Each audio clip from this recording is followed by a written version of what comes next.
Welcome to Rooster Radio, a broadcast dedicated to supporting and promoting local artists in the Gaston County and surrounding areas.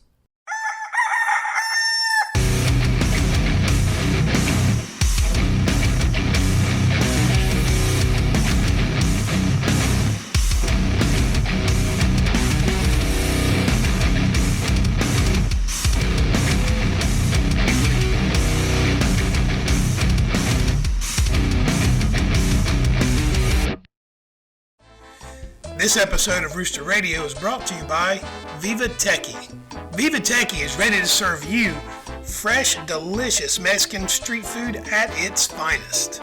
With selections like street-style tacos, burritos, Mexican bowls, quesadillas, and more, Viva Techie will fulfill your Mexican food needs. So next time you're craving Mexican food, come on to downtown Gastonia and check out Viva Techie.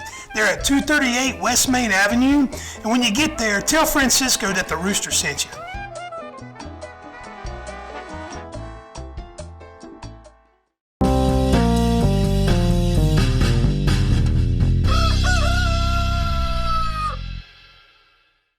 I could never work high. I don't even really like getting high that much. Every now and then, I'll take an edible and watch movies and veg out or something. Yeah. But anytime I've tried to get high at home, you can't be. I can't be productive. There's a lot of people that can. Right. But I get weirded out about being a dad around my kids and stuff. It's like when you were a kid and they know I'm high. I feel that way about my kids. If I smoke weed, they know I'm high. We're not mad. We're just disappointed. yeah, exactly. Dad, we found this in your room. Yeah. I always feel it. I mean, that's it. That's what you get being raised Pentecostal, man. It's kind of like that Catholic guilt. It's not as bad. It's not near as bad as that Catholic guilt. But it's Catholic guilt will kill you. All right. So we are back, babies. Rooster Radio. Wait, did you get on me for that? Okay, let's try that again. We're here. Camera one. All right, we're back, baby. It's Rooster Radio. This week we're talking to Fault Union. We've got Jonah, Garret, and Gavin in the studio. Fault Union will be playing this Sunday the 29th at the Rooster, so we brought them in to talk to them about what they've got going on. So guys, introduce yourselves. I'm Jonah. I'm the vocalist for Fault Union. I'm Garret. I play guitar in Fault Union. I'm Gavin, and I play the big guitar. The big guitar. Yeah, the bass, as it's otherwise known. In some circles, they've been known to call it a bass. Well, these guys are heavy. They're awesome. If you've been following us for a while, you've seen them. They've been on the show before, and we couldn't be happier to have them back in the studio and finally to get on our stage. It's been a long time coming since our first conversation, and I'm very excited about this show. They're getting support from a couple other bands. Victim Complex will be here. Fear Illusion will be here, and we're bringing Omen Killer back from Georgia to open the show. So this is going to be a brutal show on a Sunday night. So take Monday off if you're coming. Because we might have to anyway. So. Yeah, it's a good idea. But now, so you guys, since we last talked, you've put out a couple of new bangers, and now you have an album that's in the works. Do you want to talk a little bit about the process and what's going on there? Yeah, I know last time we were on, we had talked about going back into recording, and that was when we recorded Obedience and released one more single. And then when the pandemic kind of kicked up in a bigger way and we had some shows canceled because of it, we were at a decision. We were like, are we going to keep trying to book shows that might possibly get canceled, or one of us get sick and can't play it or whatever? And so we decided to just kind of focus on writing for the record and really just have not a hard-nosed approach, but we set not a time limit, but a goal for ourselves that we had to meet. And we did that in May of 2022. We did go in and start recording the album. Are all of the songs for the album complete and ready to do you have a whole album's worth of material, or are you still working out new stuff? Yeah, so it's in the mixing process right now. Yeah, everything, we've recorded every song that's going to be on it. Yeah, mixing and mastering is just all that's left on the tail end, and And I'm sure you're excited to get on stage and play these Oh songs. yeah, Oh, for sure. Yeah. I know you- and we've been playing them. I mean, we've been playing all the new stuff. Well, I say all the new stuff. A lot of the new stuff 5-6 songs. at our last few shows, including the Rooster fundraiser. I guess that was 2021. yes. Yeah, and so some of those songs that if you were there, you heard them. And it's possible that they've changed a little bit, but yeah, really just. I mean, obviously, the point of recording the new album is to put out new things, and because of our age, as a band, we had been playing basically the same stuff for so long. So we've actually, we've retired a lot of stuff, a lot of songs that just really don't Fit that the really genre anymore. they don't fit us anymore and the way we've grown. So Well, you guys are interesting in the sense that you're a 5-piece, and you're all grown adults now. Your lives are changing. Some of you have families. You all have jobs, and you're like a perfect example of a lot of the bands that we work with on a daily basis, of finding that balance between work and home life, and also being in a band that's a serious band. Yeah. Because if you haven't heard Fault Union, go listen. They're the real deal. They're a phenomenal metal band. But you guys come from different walks of life. And since we last talked, I know Gavin, you got married, I believe, and you guys are you're starting families. Talk for a minute, a little bit about how you're able to balance that and how it works with 5 different guys with 5 different things going on. How you're talk about the level of commitment and how it's affecting your family life and home life and work life. well, I'll go ahead and say it is pretty amazing. We actually are able to, if we need to, we do practice once a week, and so it is. We can usually get together once a week, in the evening, usually pretty late, and we'll go from 7:30 to whenever it takes to finish practicing songs. But yeah, you're exactly right. We all come from, even though we all came from the same area and everything, and we all grew up together, we're all doing completely different things. Yeah. Matt is a great example. He works so much, and luckily he works earlier in the day, so he is still able to play shows and rehearse and all of that good stuff. I know. Yeah. I know Garrett can probably speak on that as well with his, Yeah, his job. Between Matt and I, we're the most, I guess, kind of unusual schedules. And so sometimes we do end up with practices where either Matt or I are not available.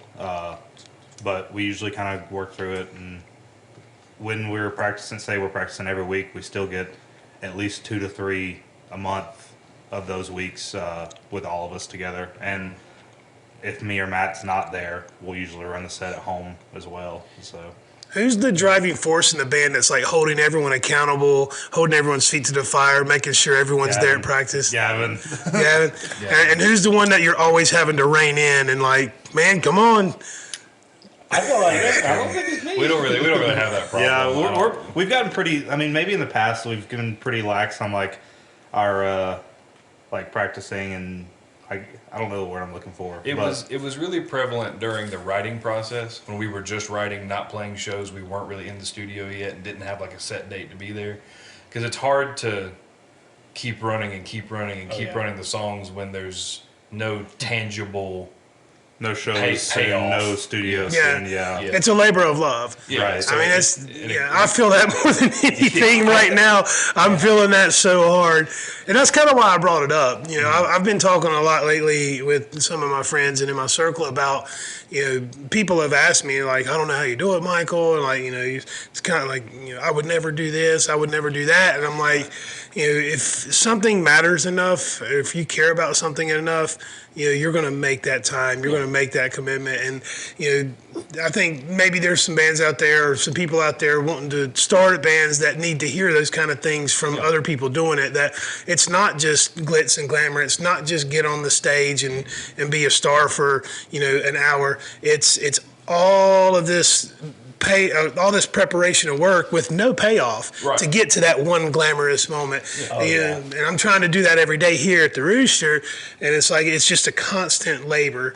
And I don't know, I guess you got to be a glutton for punishment to want to be in this business. I kind of compare it to, you know, when people first start like working out or like getting in shape or like wanting to change some part of their life or whatever, as you can tell by my shape, I don't necessarily do that all the time. But Speaking from do experience, as I say and not as I do. But anyway, when it comes to like, there have been multiple times that we were going to practice on these writing days that I'm like, I am sick and tired of being in this room and doing this stuff and blah blah blah blah.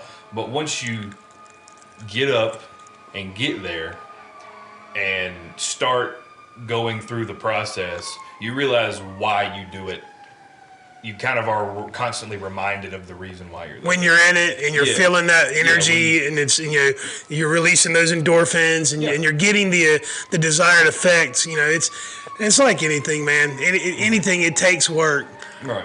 It takes work to get good at something, and then when you finally figure out how to get good at something, you just want to keep doing it, and then you just make a deeper commitment to making it happen. Right. That's what I love about you guys. That's why I was so excited. We worked hard to get this show. Like, Yeah. you're 5 different guys with 5 different schedules. It was hard to find a date. That's why we're doing it on a Sunday. We have to book at this point somewhere between 3 and 6 months in advance, which I think around this area is. I mean, I appreciate it, but I think it's like, they're booking anywhere from 2 to 4 months out. So a lot of times we can't collaborate on the shows that we want to. So I mean, there's bands that we've been wanting to link up for a long time, especially in the Greenville, Spartanburg area. There's just a lot of great talent. What a down great there, scene so- they have down there right They now. have a fantastic scene. Columbia as well. Columbia, South Carolina has a great scene. Yeah. But I guess my perspective of the whole, I will say the songwriting process, it was extremely tedious, and I know there was some real, I don't want to call them lows, but morale I think was low for a long time because we would just be grinding, demoing these things out, and I think at one point I was talking about how I wanted to write more songs than what we were going to record, and I think we knew what it ended up being was that we knew when it was time to go ahead and go in the studio. We had been, we went from demoing the songs in a room to practicing them and actually learning the songs and rehearsing as a band, and then feeling comfortable enough to go and record in 2022. I mean, I actually really like the process. The demoing process was, I think, new to all of us for the most part, at least in this band. And I enjoyed it. I did enjoy it. But I think it was mentioned, there wasn't, for a long time, there definitely wasn't an end in sight. But it wasn't a payoff, really. Yeah, there's no payoff, and we haven't released any music yet, so I honestly still feel kind of in that we're still space. kind of in there. But we're just that one step closer, and I mean, And we're playing shows again. Yeah, we're playing So, shows, so we're- and we want to play more. I mean, I still have wishes and wants to try to get into some other markets. We had a very successful show in Asheville. Late last year. I thought it was really strong. Every single band was from somewhere else other than Asheville, and I don't know if you could have even sold out 27 Club, but if it was possible. if it was filled the possible, room, though, we filled the room with people And- throwing their fists. There so. were people walking off the street, just hearing it from the outside, walking in, paying the cover just to come in and see what was going on. Man, If you came to that show, thank you. Yeah, we that was really cool. appreciate that. That was amazing. I'd love to see that happen here. I think we've had a few people, come in off the street to kind of check out what's going on, but the foot traffic's not quite where we want it, where I'd like it to be yet.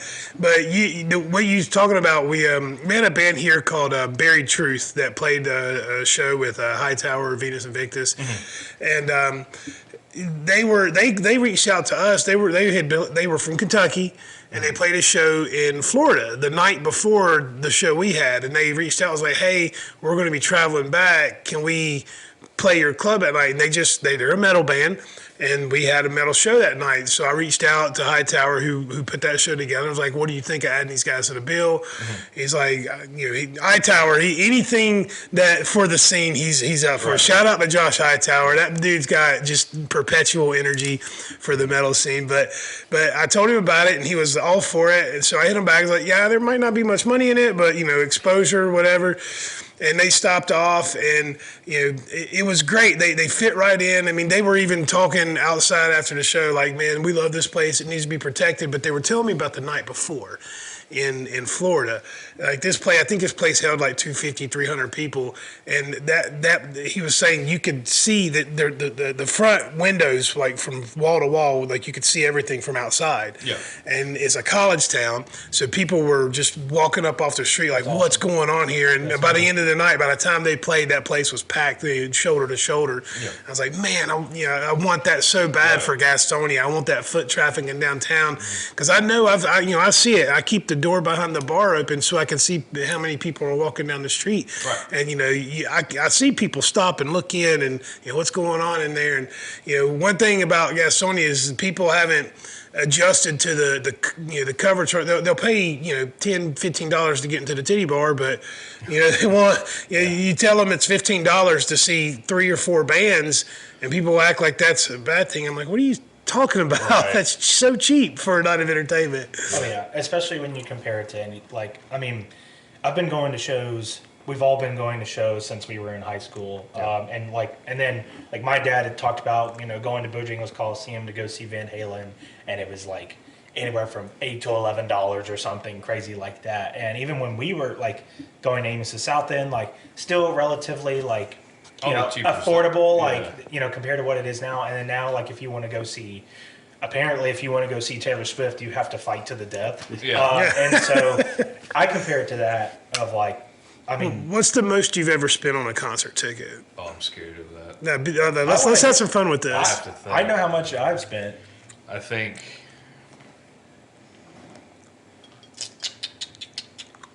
I can't remember who I saw, but I remember the price. That's bad when you can remember. how much It you must not have spent. been worth it. I remember. I think it was like $68. I think. But Okay. it was standing room only, Okay. just chilling. I bought Epicenter tickets in 2020, which never happened. I think we got refunded. But I didn't know you bought it. I didn't think Well, about yeah, it was festivals. with Yeah, Metallica festival and tickets Stain are- and all yeah. that. So I was mainly going for Metallica, and then Stained as my second band, and whoever else was there, I was stoked to see. But it was also a weekend long thing. But I think they were $250 for the whole weekend or something. Okay. Like that. But it all that's got not refunded. Even, that's a 'cause- festival. Yeah. I wasn't thinking festival. I was thinking one night. Yeah. Gavin, what about you? What's the most you spent? I remember it vividly. So I'm a huge Fall Out Boy fan. Still one of my favorite bands to this day. And they around the time that I was in high school, they had been on hiatus for several years, and then they announced Save Rock and Roll. So I'd never seen them in concert, but I think at Verizon Wireless Amphitheater, now PNC, the pit was sold out, and so couldn't get tickets. But then found 2 tickets on eBay. I think they were $350 for 2 tickets.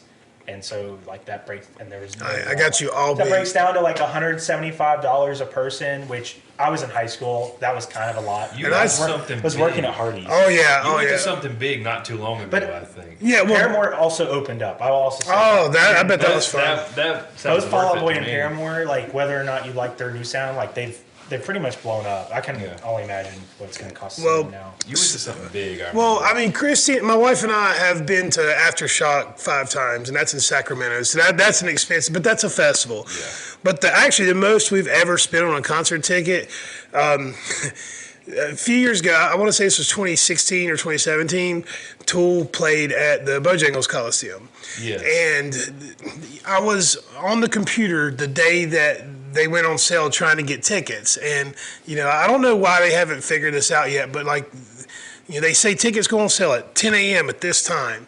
And we went on and if you've got a city card, you can get in this pre-sale, or if you're on this fan club, you can get in this pre-sale. So it was one of those pre-sale things. Mm-hmm. So I'm on there in the pre-sale, and I'm trying to get tickets, and the computer just keeps timing out on Ticketmaster's site. It's Tool, right? So not only did they start selling tickets for the Charlotte show that day, but they also started selling tickets for the rest of the tour. So the Ticketmaster's site gets bogged down. Well, it's a day later before I can get on there and try and get anywhere with the website, and it was sold out. And the only tickets available were tickets that the scalpers were reselling for godless amounts of money. So, I'm kind of pissed off. My wife and I are big Tool fans. So I go to their website, just on a gut feeling. I go to their website and I see that Tool for this particular tour were selling these VIP ticket things, these packages, and you get like a meet and greet, you get early access to the show, all kinds of fun stuff, and they were $500 a piece. $500 for a VIP ticket. But that's still not even what people are spending to go see. Well, this is in Obviously, 2016. Tool is Yeah. right. Since COVID come back, they're taxing the shit out of everybody. But so we decided, and it was in like we went on sale in like November, so it was really close to Christmas. Yeah. So my wife and I agreed that year this was going to be our Christmas gift to each other. We spent $1,000 to see Tool, but and honestly, it was worth it. We got to meet everyone in the band, but Maynard. Yeah. It was really cool. We got to see them do sound check.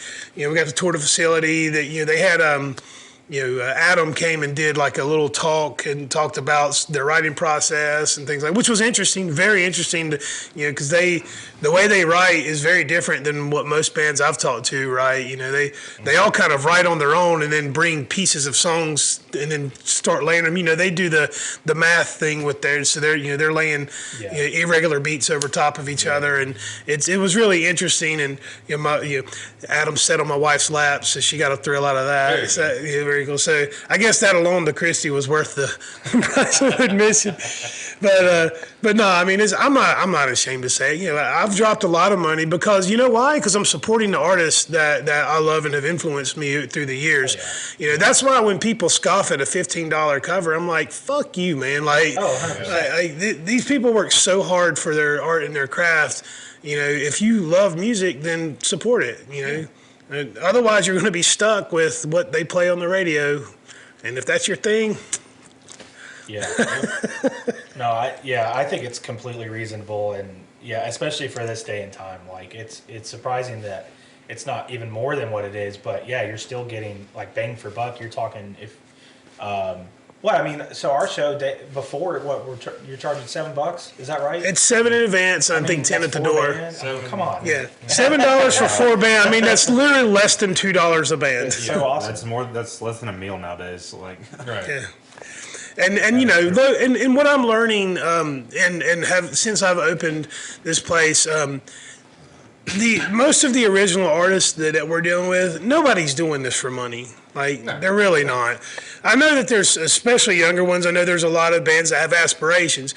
And, if you ask me, just about every band we've had on stage so far and all of the bookings that we make, I believe in these bands. I wouldn't invest, a Friday or Saturday night, hang our livelihood on a show if I didn't believe in the music, if I didn't think it was good. Right. And, it's, I don't know, I guess it's a long way of saying that, it's the love of what we do that keeps everyone doing it. And, the ones that are doing it for money, they're the ones that are, God, that's going to sound, I promise I'm not trying to be a dick, but they're cover bands. Like cover bands, you can make a lot more money playing other people's music, and people will pay for it. And there's nothing wrong with that. No. Last night we sold this place out with a Beatles tribute and a local band named Scandal and a local band named Jefferson Avenue. They sold out. It was a great show, and I'm so grateful to those bands. But I'm also trying to help this local original artist and give him this platform. And I don't know, it even took me a while to adjust to shifting my attention more on the local scene than what I had been listening to since I was in my 20s. Right. I'm guilty of it. Like I said, I dropped $1,000 to see Tool, but now that I'm in this day in and day out, there's this tendency now to always try to revert to. I try to listen to yours and all the other local bands' music more on Spotify. I'm like making a conscious effort to put more of my attention on the local scene and give more to that scene. And it did kind of take a shift of perspective for me to get there. I figured, I've opened this place up. The least I could do is, that's why we play the local music on the PA as often as possible. I'm trying to get those plays up on everyone's Spotify, try to get y'all 15 cents. Yeah. Yes, thank you. We appreciate it. And transparently, I think they can agree. Like, I'm the only one who really I'm probably the only one who ever talks about money in a way that like I want more of it, but not in a way that like We all do. We don't put money in our pockets from the band at all. Like, basically any money that we make at a show is put into the bank, and then we'll pull from that like as needed. Sometimes it's like to refill a merch order, or sometimes it's to I don't know, like pay for something. I don't know, studio Logos, time, flyers, just like Studio time. or reimbursing like if someone had to buy Pay something out of I their don't- own pocket, yeah. yeah, but like we've just been putting everything in the bank, and then like recording we pretty much paid out of pocket, and so we just use it to like supplement like being in a band. But for the most part, like no, like 100% you're right. Like places like this, we're not interested in. It's always great if we're able to make some money, but for the most part, like the Rooster, the Milestone, Skylark, like any of these like hyper local venues are really just giving us a voice. I mean, if these places weren't around, then we would have nowhere to play. Yeah. Other than like someone's garage, and then we get the cops called on us, and it's just like not good for anyone. did happen. Which Yeah, has that's how we happened. know. So I was just saying, that sounds like a personal experience. It's happened a lot. It probably wasn't the smartest, but yeah, like one time we played in my backyard. I think we were seniors in high school, Yep. and then was very New Year's. obviously it was New Year's Eve, and very obviously like, which I shouldn't say obviously because it was New Year's Eve. Like that's when noise happens. Yeah. But yeah, cops came. It was fine. They let us play one more song, and then Cops came to Matt's one probably time a while we were practice at the practicing. garage, which is kind of cool. Same thing happened to me when I was a teenager. I was in a band, and we would practice at my house, and we had the cops called on us a couple times. We had a neighbor, but the neighbor that was calling the cops on us was just a dick. Like he was just a hateful old dude. But no, it's true. I mean, not to be crude about it, but I mean, the local scene, it is one big circle jerk. Like we're all just, I love it that bands that play here get to play at Milestone and Skylark and Radio Room and Art Bar, all these other places. I wish, I'll talk to the camera on this one, I kind of wish that I had a tighter relationship with some of these other venues so that we could help bands plan tours.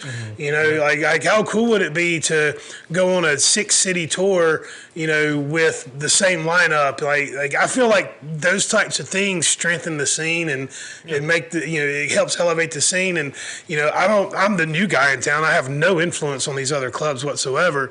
But I would love it if we had a working relationship. And there's I love Mick at Ground Zero. I do have a line of communication with him, and a lot of the shows that we do, he does as well, especially metal shows. Yeah.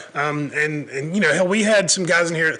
We have a St. Patrick's Day show coming up with Fractured Frames, Detest the Throne, Mafia, a couple others are in there. And that same show is going to Ground Zero. They came in here last night and asked to shoot a promo video. I was like, sure, go ahead. And John, shout out to John Lutmer from Detest the Throne. He's like, well, you care if we shoot one for Ground Zero too? I was like, sure. He's like, are you sure? Like, I know you guys are competition. And I was like, hold up. I said, no, we're not competition. Yeah. So, I'll squash that right now. I don't look at any of these other places as competition. I look at all of these other venues as partners in this goal that we're all trying to achieve. Yes, we all want to make money, but there's enough to go around. The onus is on us as venue owners, promoters, and bands themselves to promote each show to try to pack these places out so we can keep doing it.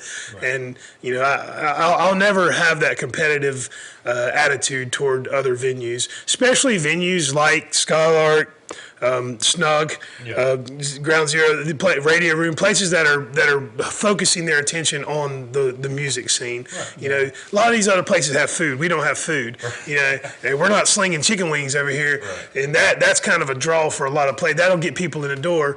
But the reason why I made the decision not to try to do a bunch of bar food was because I want people's attention on the stage. Like, I want to sell entertainment, not burgers. And, I've had people come in, people call us all the time, you got food? I'm like, we got nachos. Yeah. I've tried to make it as simple as possible. And we'll bring in food trucks. If we sell a bunch of tickets for a show, I'll bring a food truck. Yeah. And we've had Bub's Grub Hub. That place is banging, dude. Yeah, he's been here a couple times. Yeah, he comes quite often, actually. Have you guys had Mabry's Q House? Yeah, they were here for New Year's Eve. They're awesome. Shout out to Mabry's Q House because he brought in a couple pieces of brisket for me. Did you try the brown sugar bacon? Yes. My wife and I got a whole side of it when we ordered our food. Yeah. It's so good. Sounds nuts. Yeah. Oh, it's so good. Frank, Paul's Delightful Dogs. He's a hot dog cart. He's been here a couple of times. He'll be here next Saturday. He makes all his stuff homemade. He does baked beans, homemade chili, homemade coleslaw. He's doing boiled peanuts now, and he's actually in April his food truck will be ready, and then he's going to expand and do grilled sandwiches and Phillies and stuff. Nice. And him and I have been working together pretty much since we opened. He brought his hot dog cart out one night, and it was really good. And he's always available. I can call him just about any day of the week and be like, "Can you come out Saturday?" He's like, "I'll be there, Michael." I'm like, "Yes." So he'll be a regular here, along with Bub's Grub Hub. And, we'll get Mabry's back out for a big event. The one thing about food trucks is if we don't have a huge crowd, it takes a lot. Like, on one hand, food trucks are great because there's less overhead than a restaurant. But at the same time, it takes a lot of resources to get set up, get it out here. And, if you could be somewhere else where more people are, because I feel bad if I've had a couple of food trucks come out and we only had like 30 people here. And well, that's, you're not making enough money to set up. Of course, I get it too. It's just like us hosting a show and 30 people show up, and it's kind of hard for us to make money on that. So I get it with the food trucks. So a lot of the bigger trucks or ones that are a little more established, we have a hard time getting them to come out because we don't quite have the clientele, and the foot traffic in downtown isn't where it needs to be to support it. Right. It's getting to a point where in like places like Greenville, South Carolina, Columbia, a lot of college towns, you can just park somewhere. It doesn't matter what's going on. You're going to sell a ton of food. When food trucks are here, are they out back or out front? Do they? It depends. The city hasn't given us a hard time. Let's just not even go there. Let's not give them a reason. Usually it's out back. They set in the back parking lot. Now Frank with his hot dog cart, he sets up out front. That's a perfect little spot for a hot dog cart. Yeah.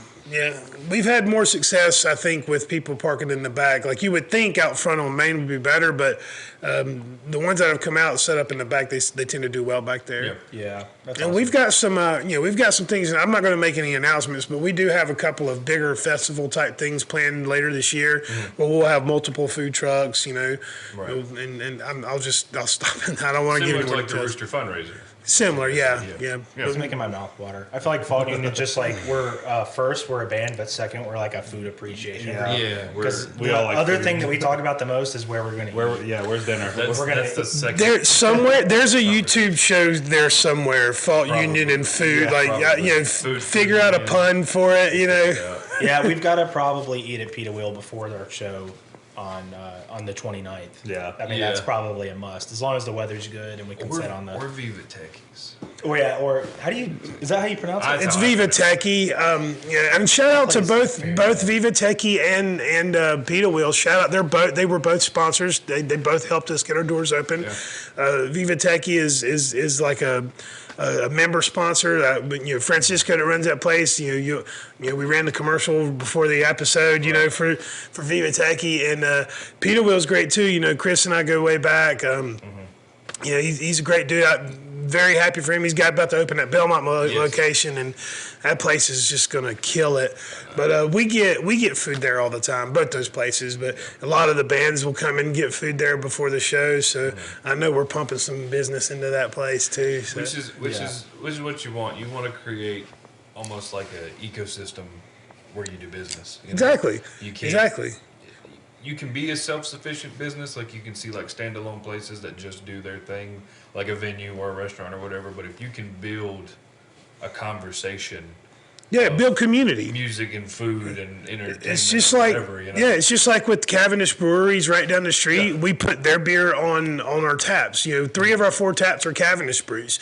We carry 4 of their canned brews. I always run the same price. I'm always running theirs on special. They're a neighbor. Right. Anytime people want to rent this place out for private events, one of my first suggestions for catering is the Gaston Poorhouse. Gaston Poorhouse has amazing food. Their charcuterie boards, their dips, they're phenomenal. I always tell people, Viva Techie, Pita Wheel, if you're looking for something to eat. And we don't care if you bring the food in here and eat it here. People have asked, like, can we eat in there? I'm like, yeah. It's not like I don't have that food. So, bring it in. We got trash cans, Just don't be a dick about it. Don't get in the pit with like your guacamole. Cavendish, Everywhere. they a few years ago, I don't know if they still have it, but they introduced a pizza oven, and Oh, yeah. obviously like they have a kitchen there, but that was some of the most like it was so good. It was so surprising how good their food was. Yeah, their pizzas are that's the only thing I've ever ate there. Yeah. Is their It's pizzas. so good. It's such a good idea to have some, and I've seen the oven in there too, and it doesn't take up like too much space, and it seems to work well for them. I mean, I've actually walked. I have walked from Pita Wheel to Cavendish or somewhere in the area, but I've walked to Cavendish several times from being down here. Yeah. I think people just need to realize that it is all connected. I mean, the Yeah. infrastructure is here. I guess it's more of just like spreading the word and making sure. We've had people kind of, complain about having to park in the back and walk around the block. And I'm always, when I hear that complaint, I'm like, really?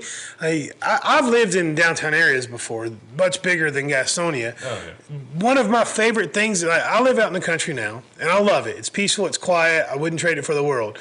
But the one thing that I do miss about living in a city is not having to drive everywhere. Like walking around the downtown area. I mean, first of all, it's good for you to walk places, but secondly, it's nice. You get to take in more, like you really get to see the surroundings and see, I'm talking architecture, I'm talking shops and restaurants. You meet people. It's all part of this community thing that I'm doing here is being a part of this community. There's nothing wrong with walking up the block. I walk up down.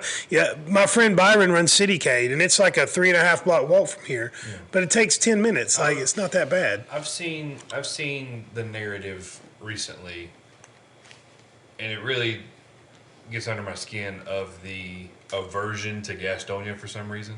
With a lot of stuff like events and everything that happens, I see people that live in Charlotte are like, "Oh, Gastonia, like you could." A bunch of bad things that happen to you. Nothing that happens here doesn't happen everywhere else. Yeah. This is not some cesspool of crime and villainy. Like, this is not Gotham City. It's literally... Well, that's an old stigma. I mean, there was a time where Gastonia was like that. Oh, there yeah. was the time, but it's just not so anymore. The leadership here is different. The investors in the community, i.e., business owners, are different. Yeah. And now that we're here, we're seeing a lot of people come over from Charlotte crossing the river. Right. And I love that because we're putting a spotlight on downtown. Plus, all of the growth for this community started in Belmont, and there's sorry, but a lot of you Belmont people have a little arrogance about you, like that's completely unearned. Gastonia has, if you're talking about public parking or just open space, like Gastonia has more of that. So like, even though things may have started in Belmont, like good luck finding a place to park on a Saturday. Or live there anymore. Yeah. I mean, it is like once you get parked, like there's obviously stuff to go to, but here, like you can drive to the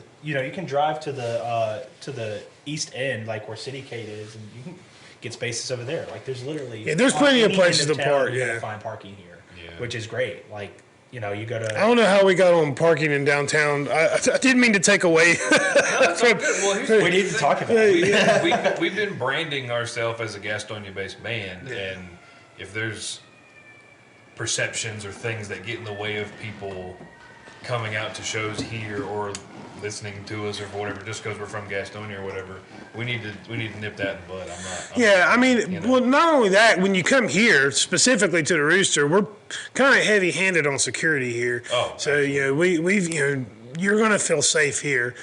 To tie going back to music, but also tying in Gastonia, the last time we played, so we've actually played downtown Gastonia before.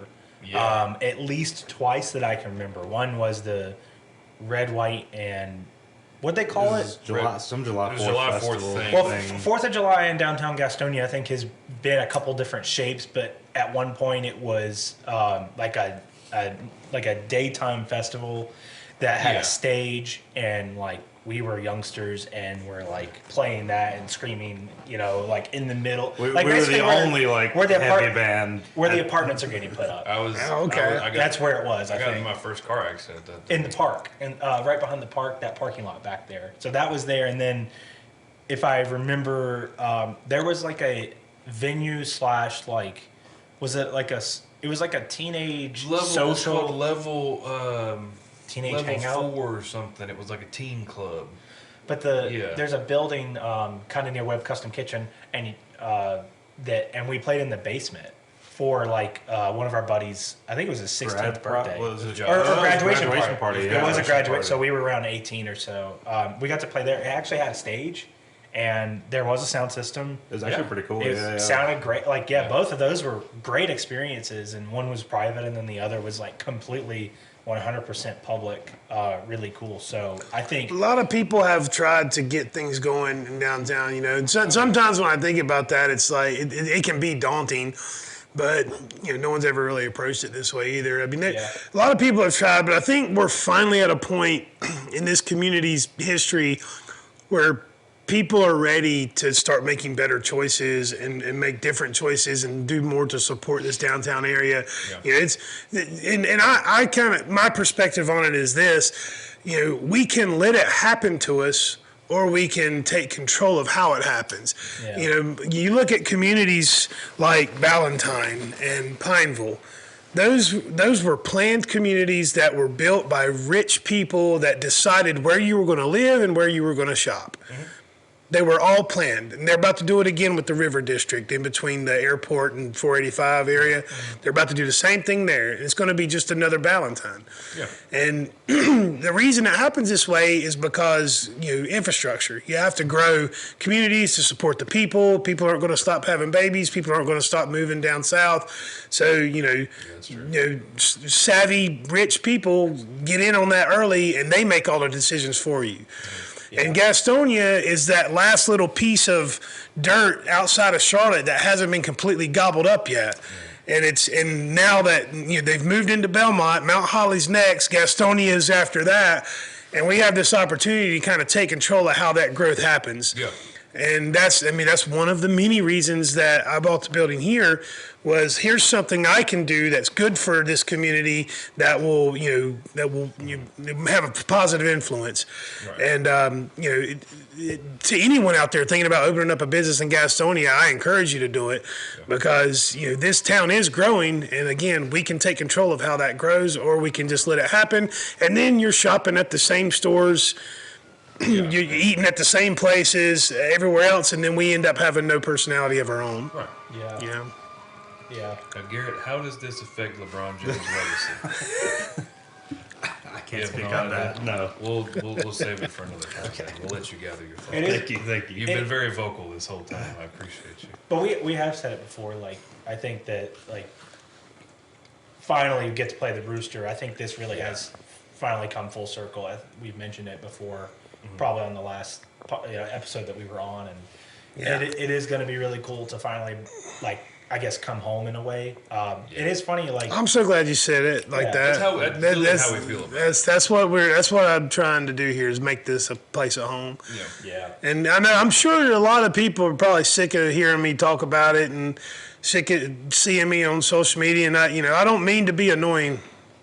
If that's how you feel about our posts and stuff, I promise. I'm just, no one's as passionate about this as I am. No one cares about it the way that I do, and no one can speak the way I do about it. And it kind of falls on me. I was kind of hoping that I could bring somebody in to do all that social media stuff, but it's just like no one can talk about Fault Union the way you guys do. Right. Like, no one feels it as passionately as you do. And no one wants to. I guess you could say the same thing for me. Solely the money. Yes. All 2 cents we make. But I mean, this was all born out of love. Just like your music and you guys coming together to make music, it was all born out of a love for something that's bigger than ourselves. I think a lot of people, especially now when everyone's so disconnected because you're living life through one of these, I think more than anything, people want to be part of something. And, that's another reason. Some people have other things to fall back on. That they have communities, smaller communities that they're a part of. Religious communities is a big one. That's a way for people to come together that have like-minded ideas and share their lives. But for me, that wasn't it. This is my church, so to speak. Not to be blasphemous about it, but a kind of new thing that we dealt with was so we had a show at Bart Smart with Out of Oblivion, which Great they're- young band. Yeah, and they're very local. Yeah. And another from Raleigh. 6 Foot Sleep. Thank you. Yeah. And They rip. but anyways, like if I remember right, Garrett were you sick or double ear infection? Right? Yeah, I was sick. So like, year. and so we ended up deciding to do that show without Garrett, and which kind of like changed the set because like, we rely heavily on each one of us, and for the most part, like one of us can't really fill in on the other's part, even the guitarist. Like it's just Yeah. gonna be not Each possible to piece do is that. just as important as the next. But There's it stuff really- happen all the time. It really brought into question like, I don't know that like we might be able to do that again, and we've even talked like, well, maybe we should be like having a fill-in, maybe someone should come learn vocals, or maybe someone can learn some of our guitar parts. But even then, like, They're just trying to we've replace never me. pictured anyone else in this band. Like we had a member change up like a few years ago whenever we Jacob. kind of came back in, and Jacob became the drummer, and then Matt finally got to play guitar because he's an amazing guitar He had player. been I writing. thought it was a drummer. He had been writing the guitar parts a lot, even while being a drummer. So it just made sense for him to be the guitar player. But all that being said, like I think the way we approach Fault Union and writing our music is like we don't really want to do this with anyone else, and for us having a fit, like considering a fill in or play show without each other, like it's a hard decision, and Yeah. we don't really like to do that. This is You guys pretty are a close family. group. Yeah, I don't think anyone can just walk in off the street and like do that and be in this band. Not to sound super like exclusive or whatever, but that's the Yeah. reason why we do it. It's Well, because you we're should- friends and like this, Yeah. we love each other. Like this is this, And that's you should why the music protect is that. what it You is. should protect that. You guys have a connection that not a lot of people can experience, and you should definitely protect it. And for fill-ins, if that ever needs to happen, like they're all people. They're not just random people who we know can just play or can do vocals or whatever. Like if we were to have a fill-in, we've been talking about. If you come to our shows and seen a guy come up and scream with me, it's our drummer's little brother. He does vocals a lot, and so we've been talking about if I was ever sick, like what happened in December when I had COVID and we had to cancel a show. He would be able to Keep it learn in a the couple family. songs, and he would have like his set that he's comfortable with that he could come in, and then the instruments can just play, and it would be the same in anything. So that's been on the conversation of who, not just who's a good musician and who do we think can play this. It's who fits the vibe, I guess. Who's Yeah. gonna- yeah. Yeah, bring your resume and Yeah. describe to Yeah. us how you fit our vibe. Yeah. Well, speaking of vibes, let's wrap this up and let's send some good vibes out and talk about give us a promo that we can cut out and put out there for next week's show. Go ahead, Garrett. I am not the promo guy. We hope you'll come out and support us a week from today, which I don't know when this will get released, but it's on the is it the 29th? Is that right? It's 29th, January yeah. 29th. It's a little earlier in the evening, so we've got what? It's enough time for you to go home and sleep for work tomorrow. You don't have to complain and whine and We got to everything work else. too. Like it's I mean, okay. yeah, exactly. That's why we did it. It wasn't because we're like, oh, we're trying to get more people, and it's like, I want to go to bed. And Like, I ain't we've trying been to- polishing the heck out of You guys are doing a terrible job of promoting this show. I know, right? Let's start this over. Now, give me a promo. Tell people when your show is and why they should come. Okay, January 29th, we're playing a bunch of new material that some have been heard, some haven't. You need to come listen to it. Omen Killer's coming all the way from Georgia. Those guys are tearing the place apart. They've been all over the country. Victim Complex are the bad boys. If you've seen them, you know, and if you haven't, shame on you. Fear Illusion is a bunch of young kids that are probably going to be overtaking us all at one point. They'll be the big band around here. And then we're playing, and you should come see us because we're nice to look at. And we're finally playing in our hometown. Yes, and we're finally playing at amazing. home. Which is Great, important. great job, fellas. There we Thank go. you. I saved it. Don't All right, worry. well, fellas, thank you for coming and doing this today. I really appreciate it. You, man. Thank you all for watching, listening, and however you're consuming this. Hopefully, you'll come to their show, and if not theirs, you'll come to another. I appreciate the time, fellas. Thanks a lot. Yeah, man. Peace and love.